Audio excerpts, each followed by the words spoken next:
Hi guys, welcome back with me again in this channel. On today's video, I'm going to show you how you can mute someone on Threads so that their post won't show in your timeline. So here you just need to find the account or someone that you want to mute. For example, this one. Then click on the three dots icon on their threads or post, and here you'll find mute. So just click on that and there will be a pop-up question, so you can unmute them from their profiles.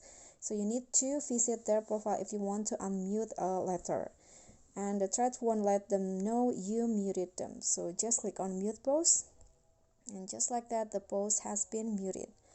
Okay, so that's all from me. Thank you so much for watching. Please don't forget to subscribe, like this video, comment, and also click on the thanks button. Bye.